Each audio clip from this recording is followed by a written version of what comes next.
আসসালামু আলাইকুম ভিউয়ার্স, আশা করি সকলে ভালো আছেন।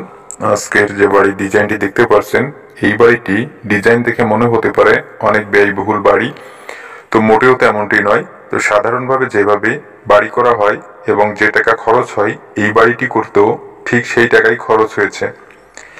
তো কিভাবে কত টাকায় বাড়িটি করা হয়েছে, তো বিস্তারিত সবকিছু এই ভিডিওর মাধ্যমে জানতে পারবেন।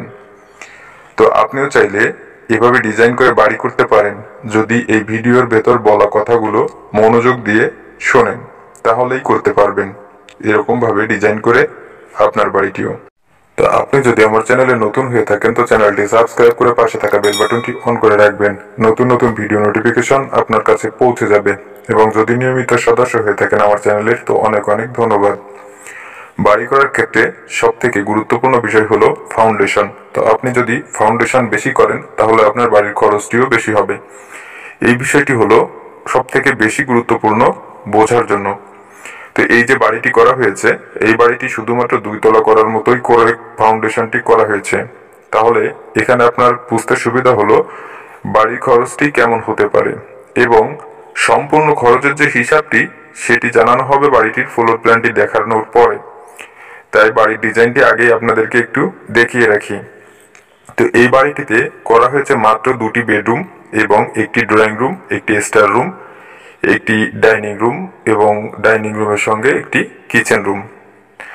তো এভাবে বাড়ি করার জন্য কতটুকু জায়গার প্রয়োজন হলো, কত টাকা খরচ হলো এবং যে কাজ বাকি রয়েছে এই কাজ করার জন্য কত টাকা খরচ হবে, বিস্তারিত সবকিছুই এই ভিডিওর মাধ্যমে জানানো হবে।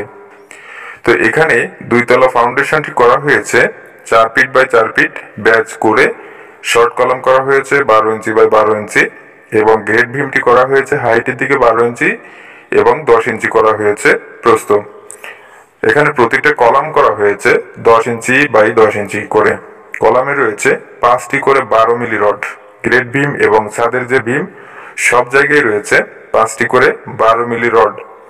ছাদের যে ভীম করা হয়েছে এই ভীমটি করা হয়েছে 10 ইঞ্চি মাঝের দিকে রানিং এবং সাইডের ভীমগুলো করা হয়েছে 6 ইঞ্চি ঝুলন্ত। তো সব জায়গায় 6টি করে রড ব্যবহার করা হয়েছে এবং ছাদে ব্যবহার করা হয়েছে, অর্থাৎ ছাদের যে স্ল্যাবে ব্যবহার করা হয়েছে 10 মিলি রড ছাউনিতে। তো এভাবে বাড়িটি করা হয়েছে।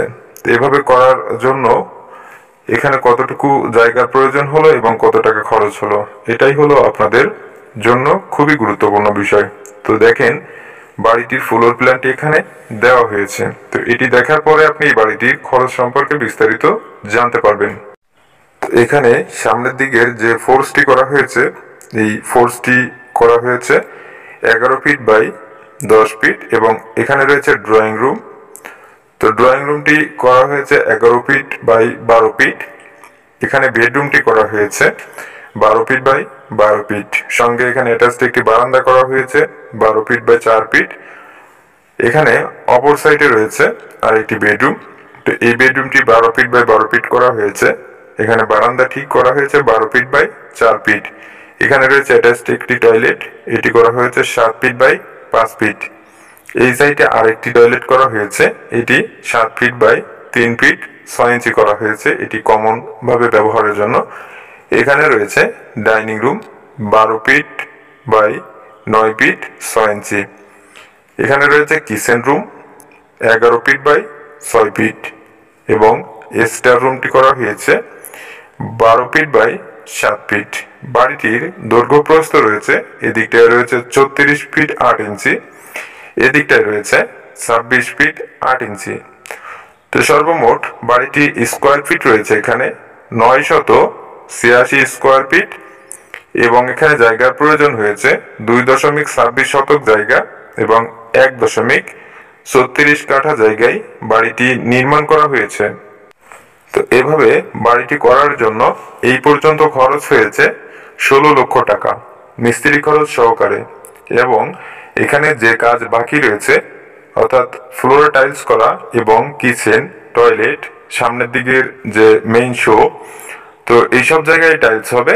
তো এই সব জায়গায় টাইলসের কাজ এবং মিস্ত্রি খরচ সহকারে যা কিছু বাকি রয়েছে রং সহকারে এখানে প্রায় আরো 2 লক্ষ টাকার মতো খরচ হবে। তাহলে সর্বমোট 18 লক্ষ টাকায় বাড়িটি সম্পূর্ণ কমপ্লিট করা সম্ভব হচ্ছে। তো অল্প খরচের ভেতরেও ভালো ডিজাইনের বাড়ি তৈরি করা যায় যদি সেই বিষয়ে আপনি কিছুটা হলেও জ্ঞান রেখে থাকেন, অর্থাৎ অভিজ্ঞতা থাকে। তাহলে বুঝতেই পারছেন কিভাবে বাড়িগুলো করা হচ্ছে এবং কি কি মালামালের প্রয়োজন হচ্ছে। এই সকল বিষয় নিয়ে আরো একটি ভিডিও আপলোড করা হবে কিছুদিনের ভিতর। তো ধন্যবাদ সম্পূর্ণ ভিডিওটি দেখার জন্য। ভালো থাকবেন, সুস্থ থাকবেন। আসসালামু আলাইকুম।